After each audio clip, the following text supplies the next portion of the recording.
Muy buenas noches, sean todos ustedes bienvenidos a este programa de Primer Plano.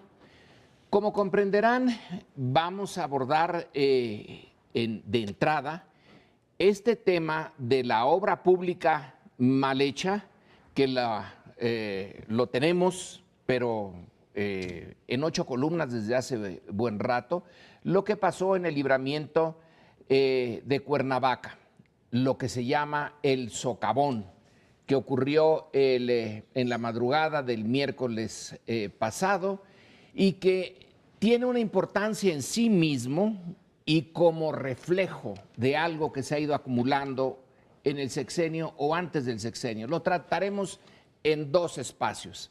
Empezamos por el hecho mismo, la importancia que tiene que una obra pues inaugurada con bombo y platillo por el propio presidente de la República, en un tiempo realmente récord se haya venido abajo por la mala planeación, probablemente también por la mala calidad de la obra misma y todo lo que ello significa. Igualmente importante es el hecho de que cuando ocurre el accidente en el que pierden la vida 2 personas, se tardan tanto tiempo en ir a rescatarlas que cuando llegan, bueno, pues ya murieron.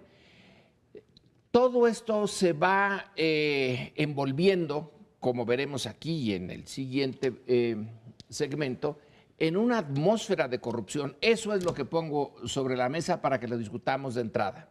Una atmósfera de corrupción y de ineficiencia y de diseños, Lorenzo, absolutamente discutibles. Empiezo por el costo de la obra. En teoría, cuando licita el Estado y dice, además hoy nos enteramos por el Financiero, que tuvieron 9 días para presentar el proyecto, no quiero ni pensar que hubo incluso información privilegiada, es decir, a ver, vamos a licitar esto y que se apuntara este consorcio, una empresa española y una empresa mexicana que, dicho sea de paso, había sido inhabilitada porque hizo buena parte de las obras de la autopista México-Acapulco y de paso la estela de luz. Pero bueno, regresando al asunto central que quiero poner de relieve, dicen, vamos a licitar esta obra en 900 millones. Y entonces dice uno, bueno, pues van a presentar posturas y va el Estado, que no sé si sea lo más conveniente, pero ha sido la regla, a tomar la postura más barata. Y la obra, ¿sabe cuánto acabó costando? 2.200 millones, o sea, más del doble de lo que fue presupuestada, y los argumentos técnicos que se ponen sobre la mesa no parecen satisfacer al respetable, que lo que dice es, oiga, decimos que vamos a aprobar tanto. O sea, hay un problema de la forma en que presupuestas, licitas y llegas a acuerdos, pues no sé si de corrupción o de algo parecido, porque tú vendes o tú presentas un paquete que en teoría es el más barato, beneficias a la empresa que más te interese y después le vas ampliando los costos hasta llegar a los 2.200 millones, que es lo que costó la autopista. Y para indignación de todos, ¿saben cuánto le van a dar de indemnización a la familia? 1 millón de pesos. Y eso porque se apiadaron, el seguro era de $500,000, con eso intentan compensar efectivamente a la familia. Yo creo que de entrada hay que empezar este ángulo de las licitaciones a revisarlo, porque decir, compro manzanas a 20 pesos y resulta que me acaban costando 60, pues mejor que nos digan la verdad desde el principio. Hay una de las múltiples vertientes que tiene este caso, porque es como una rueda de esos coches antiguos que salen los vértices, los rayos, señalando diferentes... Está pensando en un jaguar antiguo, ¿sí? Yo estaba pensando en una carreta jalada por bueyes, con lo cual quiere decir que estamos en diferentes épocas. Yo estaba pensando en el jaguar del inspector Morse, pero sigue. Esa obra, como voy a unas 3 veces o 4 al mes a Cuernavaca, la conozco al derecho y al revés. Es un monumento al menosprecio que tienen las autoridades hacia la ciudadanía. Fue una obra construida sin importarles el costo humano y ambiental y social que tuvieron. Y voy a dar varios ejemplos. Primero, no había casi señalización. Y de repente había algunas curvas medias mal hechas que había que librar los que la circulamos ya sabíamos, 250 heridos, 20 muertos durante la construcción de la obra. Después, quienes vivimos en esa parte de Morelos, ya sabemos que la autopista atraviesa sobre el cauce natural de las aguas que vienen desde la Jusco y por el Chichinautzin y que bajan. Y es exactamente en donde estaba el problema.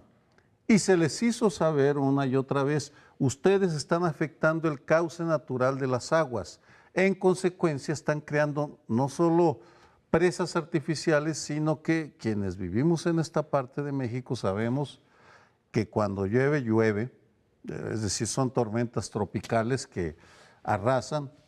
Sucedió lo que se anticipó y las noticias informan cómo se les hizo saber al delegado de la Secretaría de Comunicaciones y Transportes, que eso corresponde al rayo de los grupos políticos, pero se les informó, sabían y no atendieron. Y finalmente, quien todavía vaya ahora podrá ver que el peatón no existe.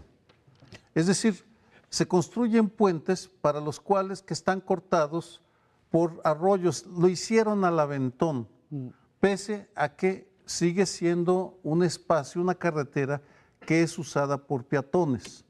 Por varias razones, digamos, porque es la manera natural de cruzar de un punto a otro.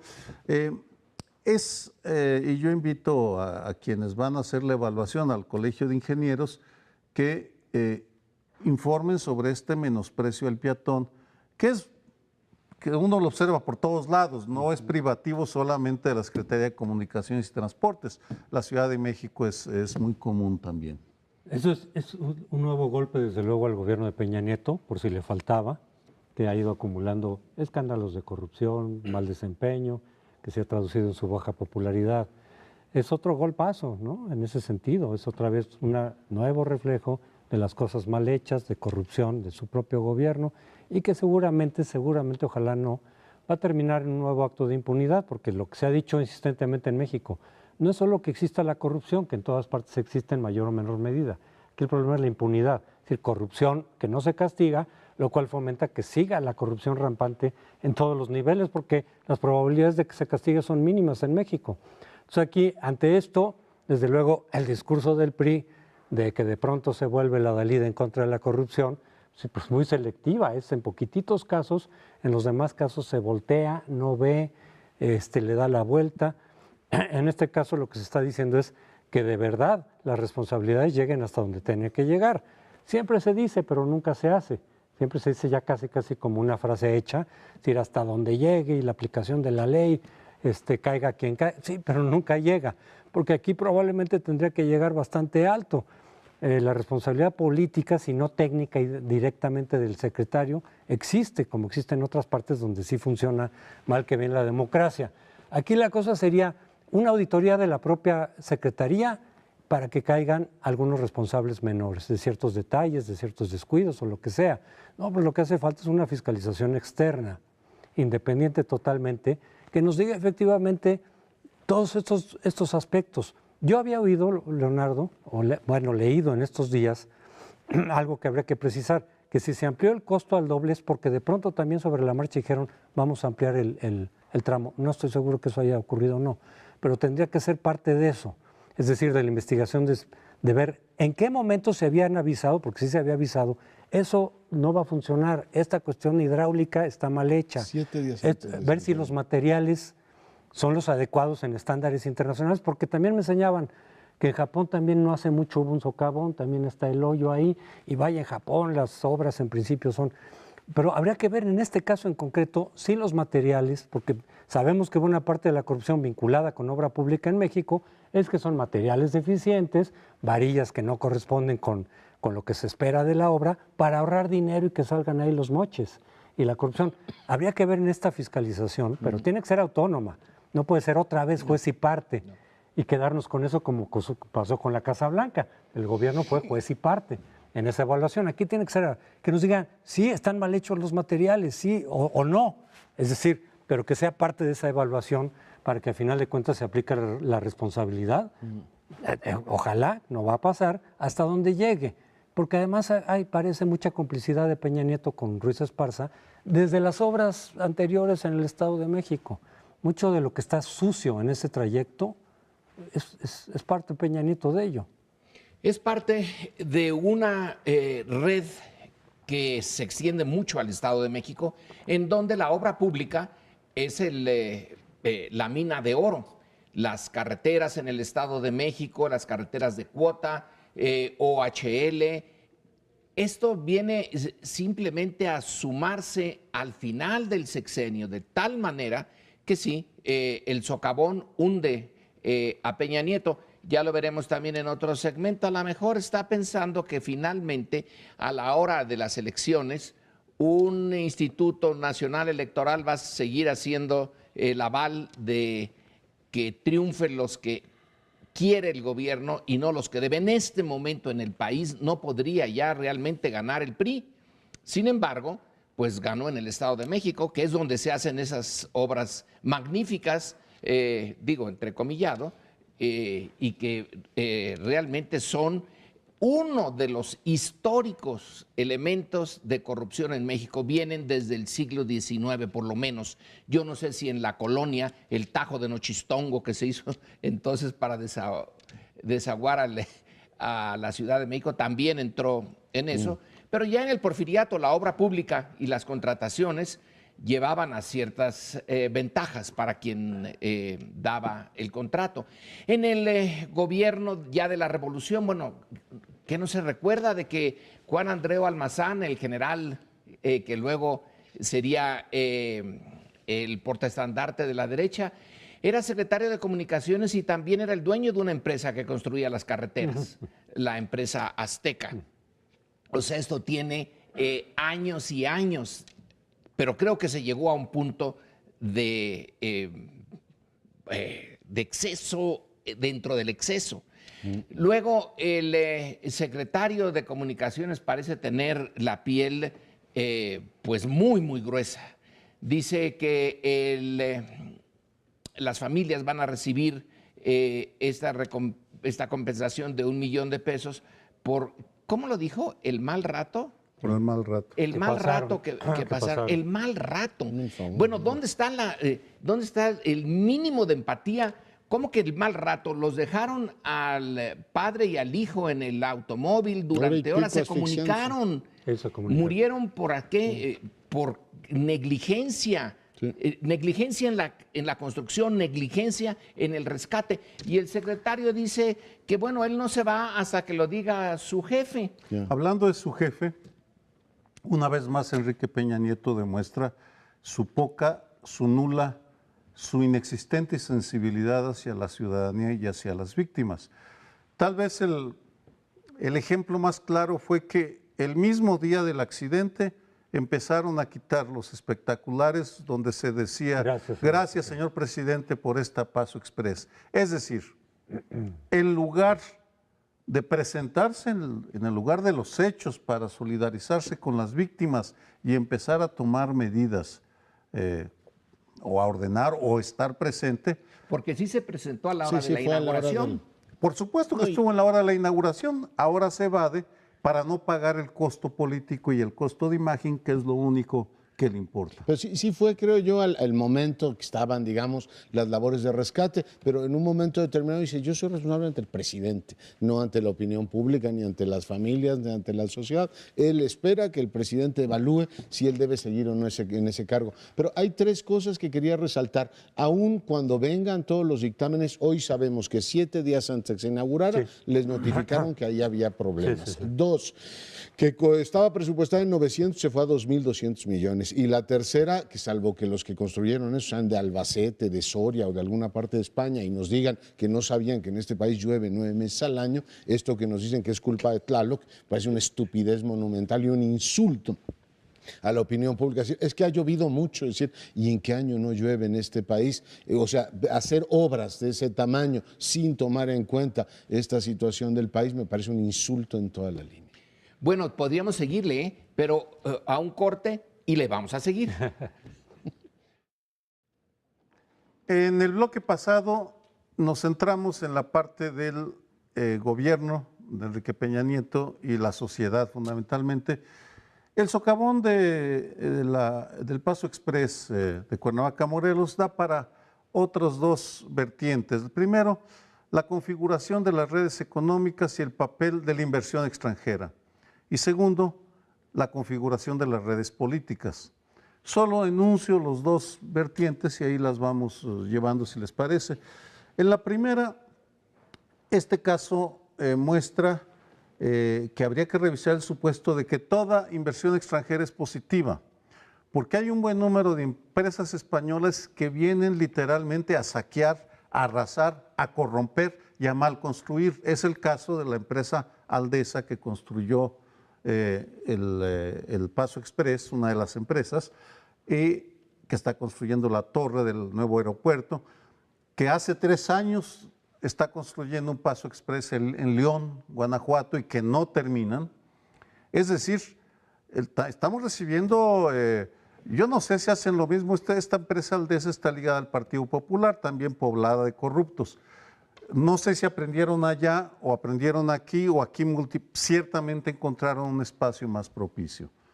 Segundo, redes políticas. Calderón Ezeta, que era el señor José Luis Calderón Ezeta, que era el delegado de la Secretaría de Comunicaciones y Transportes.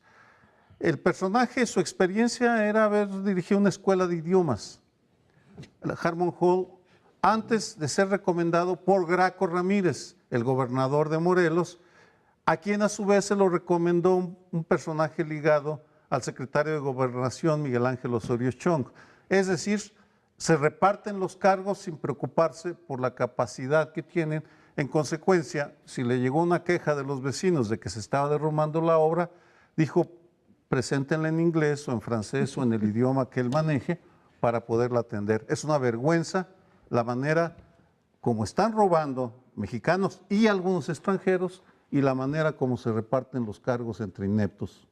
A mí me parece escandaloso que la, digamos, capacidad ejecutiva del gobierno federal, en este caso, se empiece a diluir en responsabilidades que no vienen a cuento. Es decir, yo no veo a este gobierno, no lo veo francamente, diciendo, a ver, gobernador, ¿a qué delegado me recomiendas? Digo, eso es tanto como si un país le preguntara a otro país, puedes pedir el plácet, pero no pides permiso para nombrar embajador. Un delegado de una dependencia federal, y además dicho sea de paso, el DSCT es el que más dinero controla. Yo no veo cómo un secretario le diga, a ver, gobernador, te voy a hacer este favor y vamos a poner este delegado aquí. El anterior era el hermano de Aguirre, el que fue gobernador de Guerrero, el anterior delegado de DSCT. O sea, es un botín que se van repartiendo y yo veo difícil, en todo caso, si se lo recomendó, que el gobierno explique por qué atiende ese tipo de sugerencias y poner a un tipo que no tiene absolutamente ninguna competencia, aún poniéndome la máxima empatía con el delegado de SCT,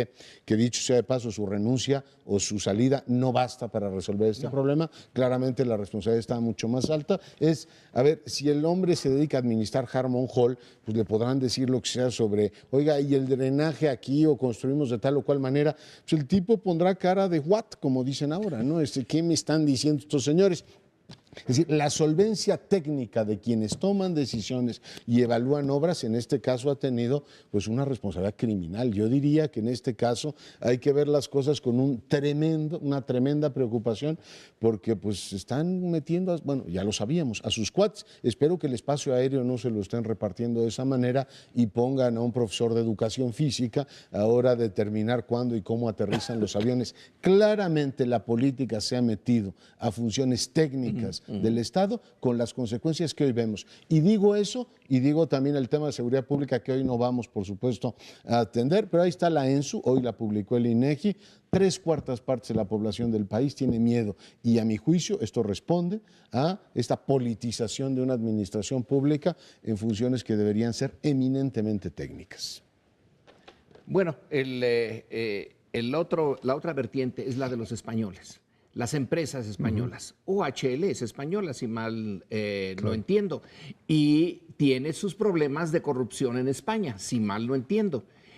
¿De cuándo acá se les dio por abrirse tanto a las empresas españolas en el gobierno? Originalmente quienes hacían las obras aquí en México eran las empresas mexicanas, lo cual no garantiza ninguna honradez, pero en fin, era ICA y ahí se hicieron muchos millones, etcétera. Pero últimamente, bueno, la banca se le dejó a los extranjeros. El petróleo, ahora se nos informa que se descubrió en aguas someras, no en las profundidades esas que decían que eran los extranjeros los únicos que podían hacer grandes descubrimientos, sino en aguas someras que pudo haber hecho Pemex si Pemex no estuviera muerto.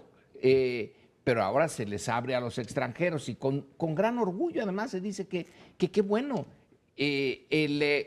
Insisto, en la banca, porque la banca tiene unas ganancias fantásticas y ¿alguna banca está realmente funcionando bien? Nosotros como cuentavientes no tenemos problemas con ellas, ¿o sí tenemos? Mencionas a las bancas, también banca española, extranjera. Es que aquí llegan, abusan, nos explotan, en parte porque aquí las condiciones lo permiten, es algo de lo que decías también, Sergio. En sus países quizá hagan lo que pueden hasta donde sus leyes y sus instituciones le permiten. Si son más restringidas allá, o más enérgicas, o más firmes, y llegan aquí, de pronto ven que las condiciones para saquear son mejores para ellos, es que las empresas tienen una racionalidad que no necesariamente está vinculada con valores abstractos, generales de bienestar, de mejorar las condiciones del consumidor, sino es la ganancia. Entonces, fácilmente se prestan a la corrupción donde se puede, donde los propios gobiernos te permiten, te licitan y te proponen hacer una obra en la que mutuamente se van a beneficiar en detrimento del consumidor o del ciudadano, pues las empresas lo hacen. No es una justificación, desde luego, moral de las empresas, al contrario, pero es una crítica también a que el país que propicia la corrupción abiertamente, pues de ella vienen empresas mexicanas, extranjeras a beneficiarse. Pero por otro lado, la empresa mexicana que tú dices que fueron los que estuvieron vinculados, ¿no?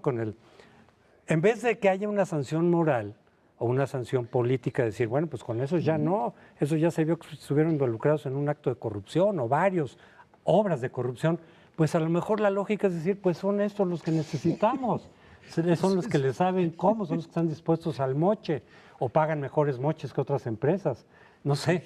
Yo discrepo sonoramente de evaluar por la nacionalidad de una empresa su desempeño. ¿Por qué? Porque decías, bueno, a ver, ¿por qué las mexicanas no lo hacen? Pues sí hicieron la línea 12 del metro, ¿eh? ICA se hundió con la línea 12 del metro y recuerdo... de la Estela de Luz, ¿qué dices? Bueno, ¿no? Y la autopista México-Acapulco, que ha costado más que cualquier otra. Y esa empresa, también mexicanísima, que está ahí, efectivamente, pues nos ha costado un dineral. De los bancos, pues no, les recuerdo que el Divino, Cabal, Peniche, esos eran los mexicanos que administraron los bancos y los perforaron. Pero aquí el problema es un Estado que no regula mercados. Las aerolíneas hoy son básicamente de mexicanos y nos tratan como si fuéramos carga. Abusan, se niegan además que hay una legislación que los obliga a tratar a los usuarios y son mexicanísimos. Por tanto, yo lo que veo es un Estado que no regula apropiadamente los mercados, que no supervisa apropiadamente las obras. Debo suponer que por sacar dinero, por complicidades de otro tipo. Por cierto, el Senado se va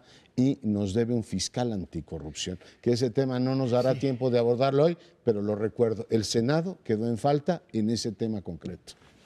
Hijo, parece que entramos en una beta enorme que no recuerdo que hayamos tocado con este enfoque, y me centro, ¿importan las nacionalidades? Es un buen punto, Leonardo. Me atrevo a responder con base en impresiones. Mi impresión es que las empresas españolas son más proclives a la corrupción como norma, como hipótesis de trabajo. Y lo digo por Bancomer, por ejemplo, hablando de empresas españolas, pues es de las más ineficientes y las más voraces a la hora de cobrar. Igual, si tú quieres, que Banorte, ICSE, que es el único banco mexicano. Yo comparo a Bancomer, en donde tengo cuenta, con American Express, que tengo cuenta, y el grado de atención que me da American Express, que es norteamericana, y Bancomer, hay una diferencia enorme en calidad, en preocupación por el cliente. Y esto puede sonar a comercial, pero simplemente tengo la evidencia para demostrarlo en aspectos concretos. Regreso a la nacionalidad española. Tal vez por la laxitud de la España franquista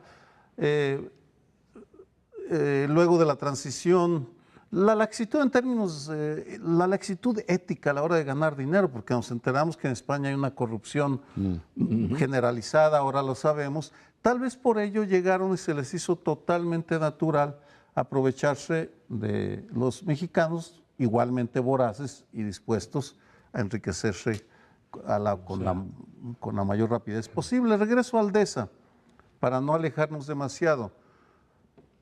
Durante años escuché a ingenieros mexicanos con base en Morelos quejarse de que Aldesa los había excluido, los había sacado, porque ponía condiciones tan leoninas que simplemente no podían trabajar.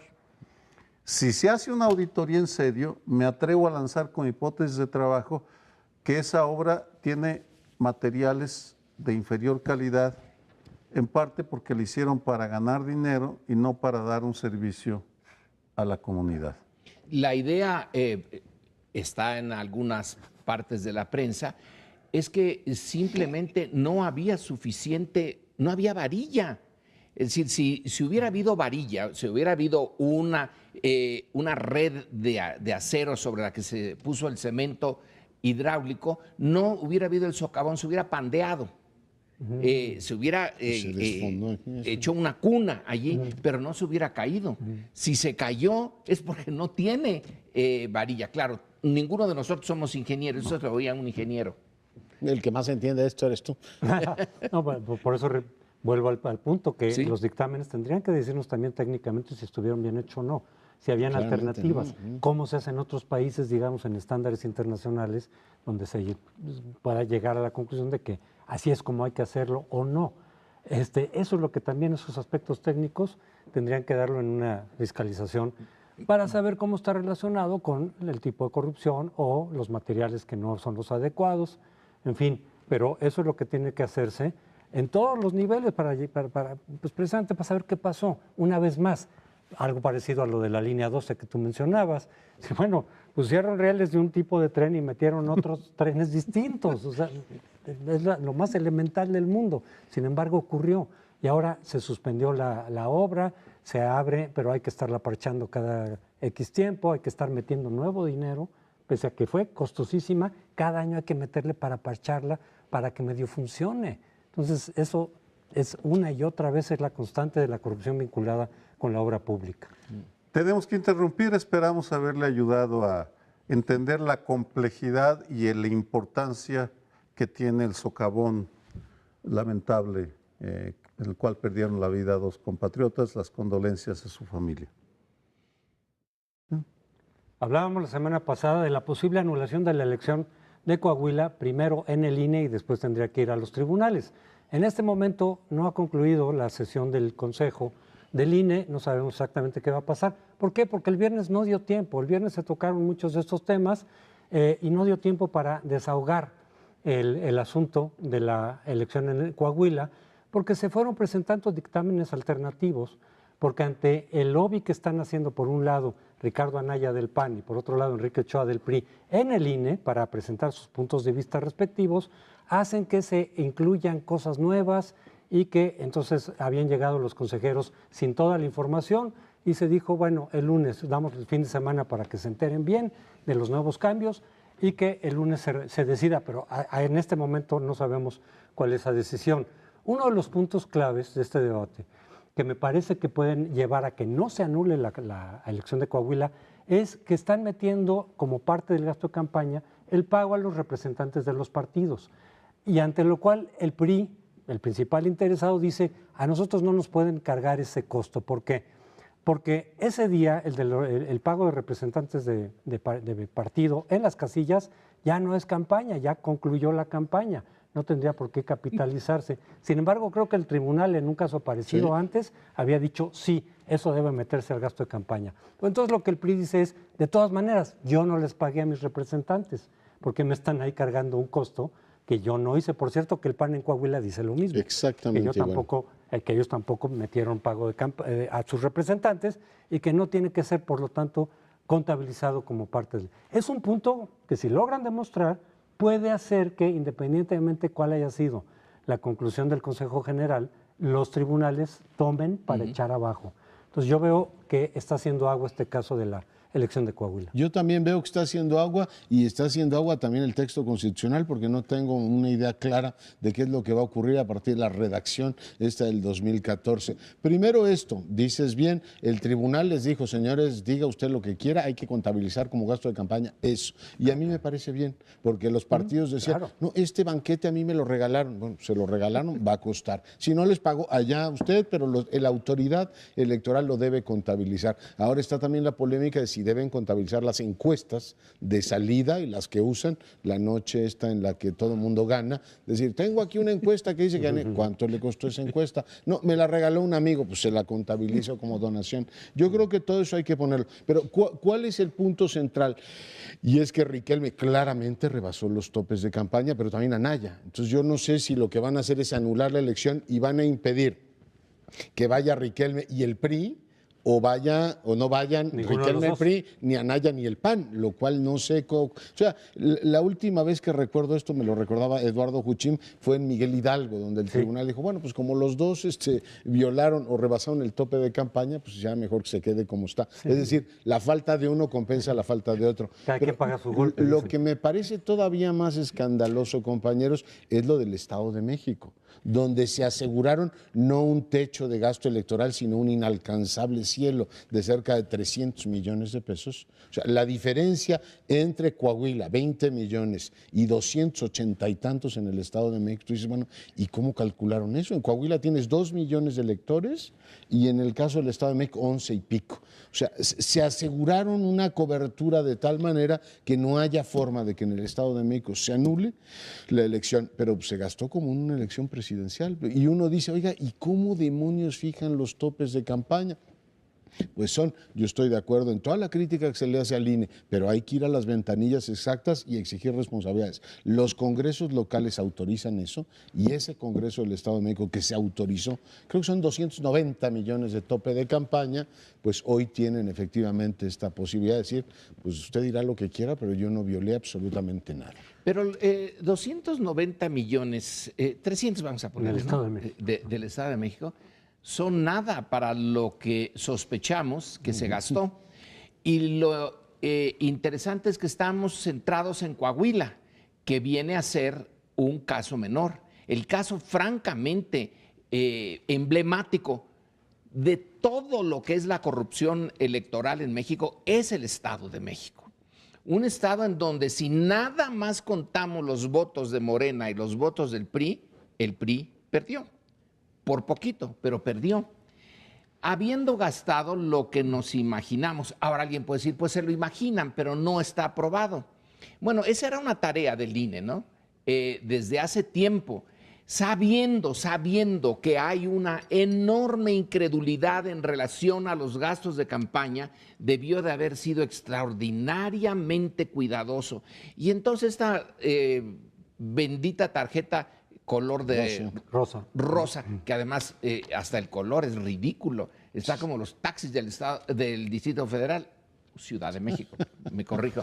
Ese colorcito rosita fresita es de mal gusto, pero en fin, y luego dicen, no, la tarjeta era un cartoncito, era nada más para publicidad. Ah, qué bonitos.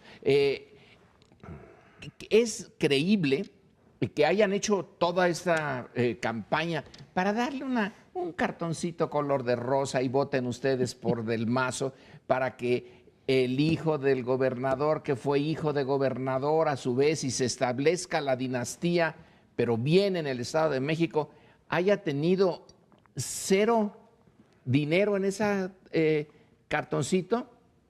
Entonces el verdadero escándalo es el Estado de México, y en ese no nos hemos entrado. Bueno, digo hablando del debate público, de la opinión pública en general. En 1910 fue la primera elección moderna en la historia de México. Se dice el primer partido, es lo que aseguran los historiadores. Y para esa elección Estaba Federico González Garza, escribió el Memorial del Fraude, 600 páginas. Estaba releyendo algunas partes el fin de semana y encontré que si le quitamos la parte de la violencia física que usaron los porfiristas durante aquella elección del 1910, es una repetición de lo que pasó en el Estado de México y Coahuila. El uso masivo de recursos públicos, la parcialidad de la autoridad, es decir, es una repetición. González Garza y Francisco I. Madero pedían la nulidad de las elecciones al INE de aquel entonces, que era la Cámara de Diputados. Y el INE o la Cámara de Diputados respondió no al lugar. 107 años después es lo mismo, estamos viendo el mismo espectáculo, son diferentes actores, entiendo perfectamente las diferencias, pero es exactamente el mismo razonamiento que lleva a una legalidad sin legitimidad. Porque en las elecciones competidas, 29, 88, 2006, siempre queda la duda sobre la legitimidad y seguimos debatiendo y Salinas sigue defendiéndose todavía ahora de que su elección fue pulcra. Es decir, y aquí viene la responsabilidad.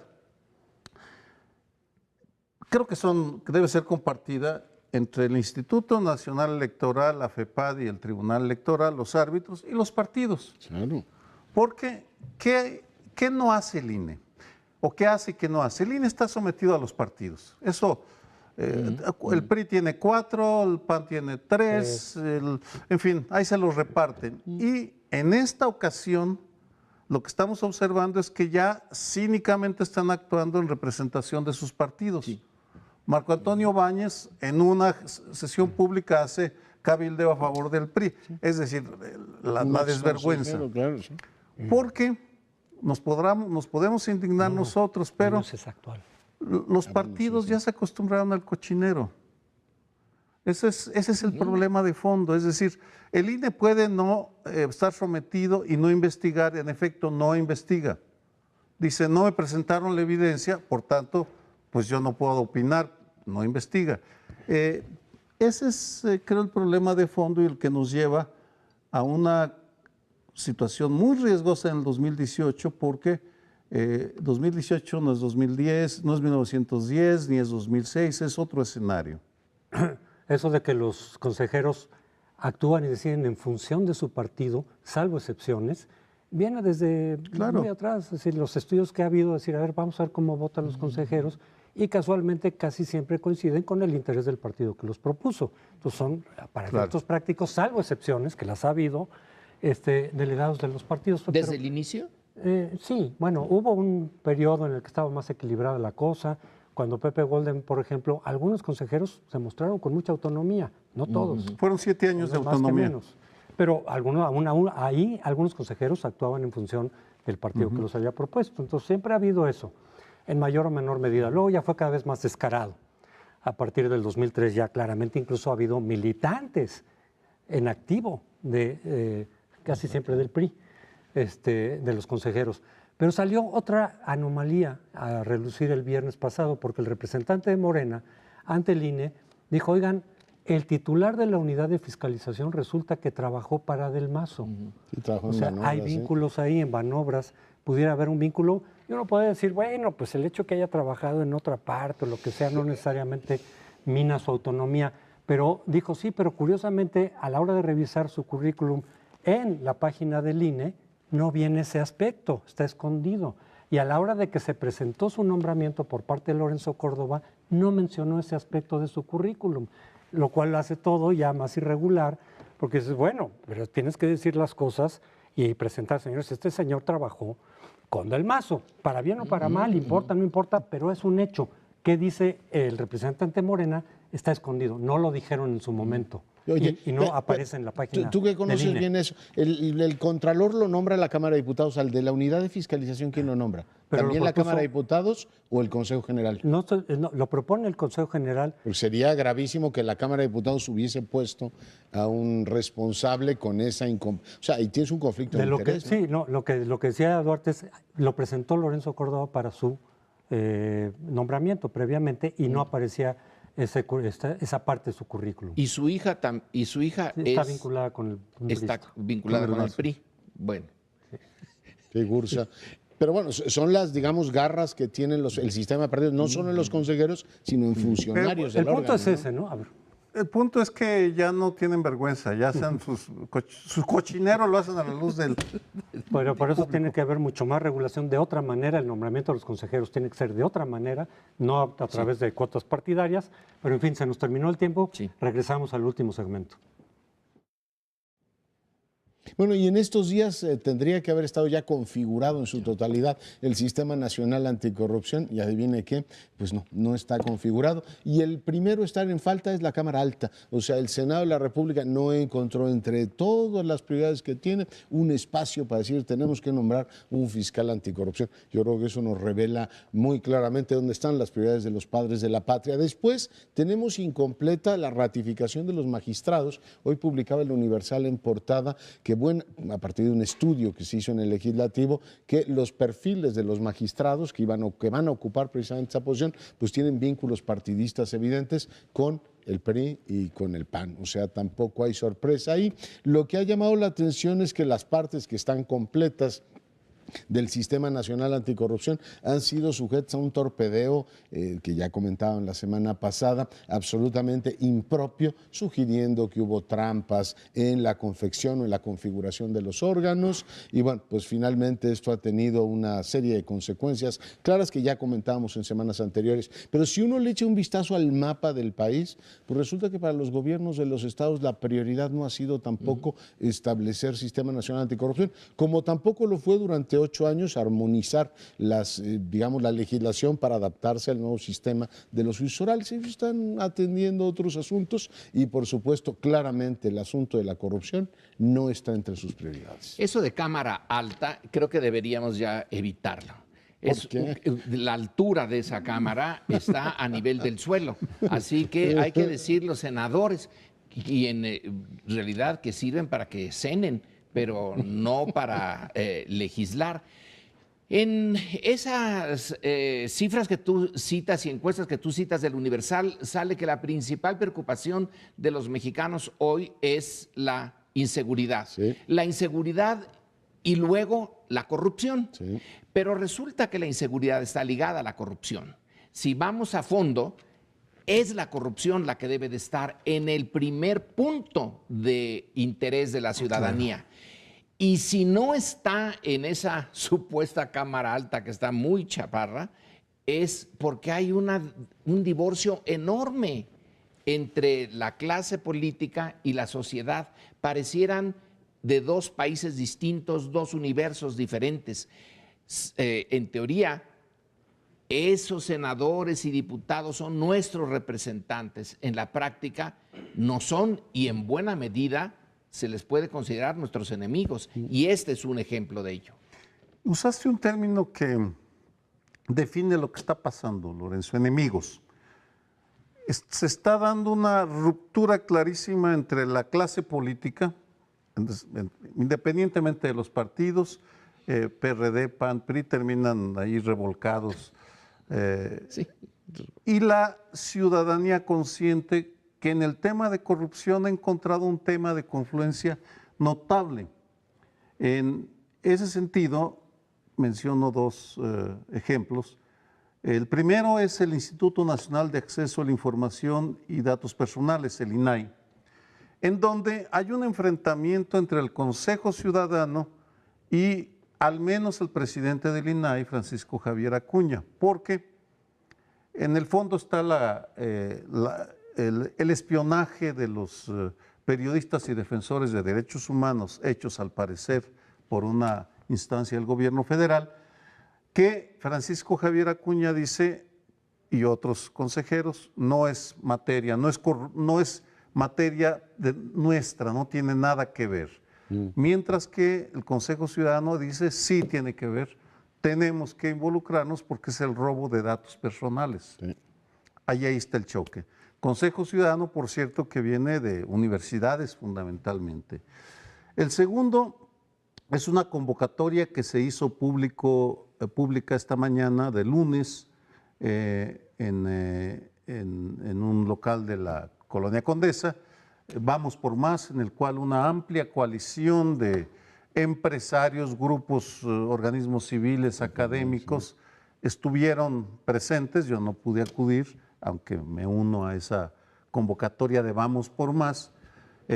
Diego Luna debió haber leído esta mañana un comunicado, el comunicado, en el cual nos pronunciamos abiertamente a favor de la participación ciudadana y protestamos enérgicamente por ese comportamiento de la Cámara de Senadores, que está regateándonos lo que es nuestro, un instrumento para combatir la corrupción en todo el sector público, en toda la clase política.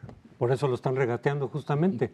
Al ver la evolución de estas instituciones autónomas en general, volviendo incluso al INE, vemos cómo cuando empiezan a funcionar para lo que fueron hechas, cuando empiezan a funcionar bien, los partidos reaccionan y le empiezan a golpetear y a meter zancadillas y a desvirtuar esas instituciones. Sí. Lo vimos, creo que yo, con mucha claridad en el INE, cuando vinieron esas multas millonarias al PRI por un lado y al PAN por otro lado, por las cuestiones de financiamiento ilícito en el año 2000, no les gustó a ninguno de los dos partidos importantes y empezaron a desvirtuar el propio INE, y la partidización fue mucho más clara, gente mucho más directamente vinculada con los partidos. En el IFAI pasó algo semejante, algo parecido. De pronto empezó a haber una participación más directa de los partidos en los nombramientos, o de los pinos de pronto con alguna recomendación, de tal manera que, aunque les dieran más facultades, en realidad sus comisionados han estado mucho más cuidadosos, digamos, a la hora de incidir en la información, pedirla, solicitarla, exigir, etcétera. Los propios partidos no quieren ser fiscalizados, no quieren ser sancionados, no quieren ser limitados.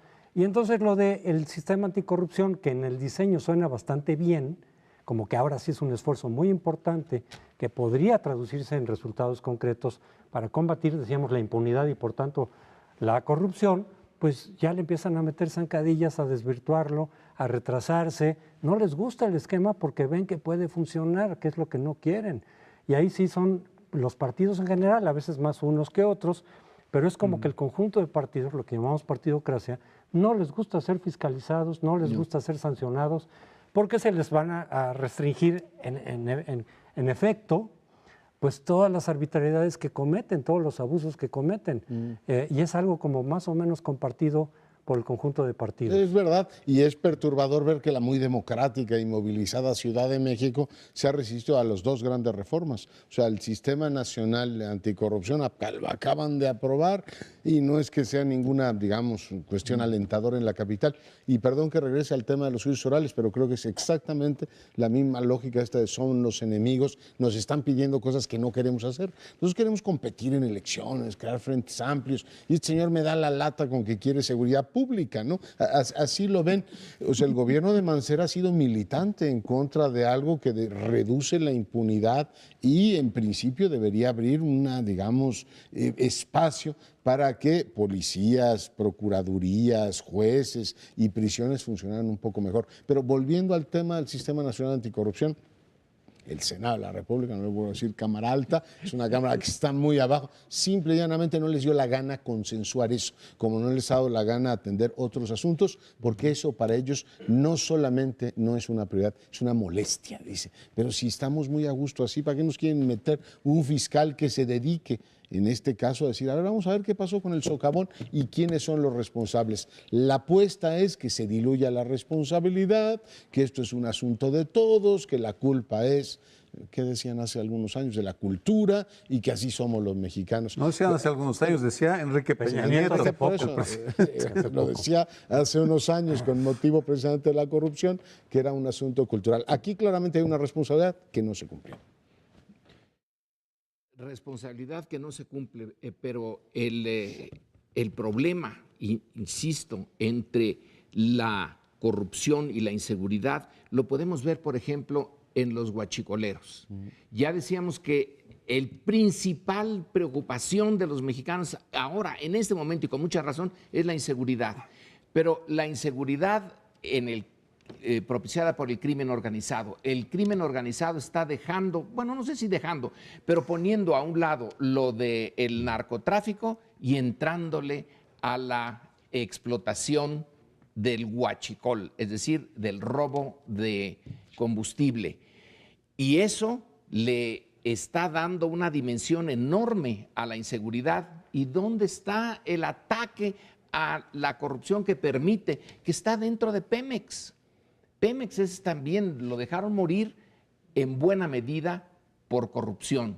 No quisieron entrarle a la corrupción y entonces esa empresa, símbolo de nuestro nacionalismo revolucionario, está muerta. Si no se entra a la corrupción, no se acaba con la inseguridad. Bueno, acabarla nunca, pero disminuirla. Estamos terminando una nota positiva que es la participación activa y organizada de un buen número de grupos en torno a los dos temas, inseguridad y corrupción. Creo que ahí es claramente evidente el involucramiento ciudadano, lo cual hay que reconocerlo. No necesariamente se va a resolver, pero no están quitando el dedo del renglón. Lo cual los irrita severamente y parte de esas reacciones que hemos visto en las últimas semanas se explican por eso. Pero nos tenemos que ir. De verdad, muchísimas gracias por haber estado con nosotros compartiendo. Nos vemos la semana próxima aquí en El Primer Plano.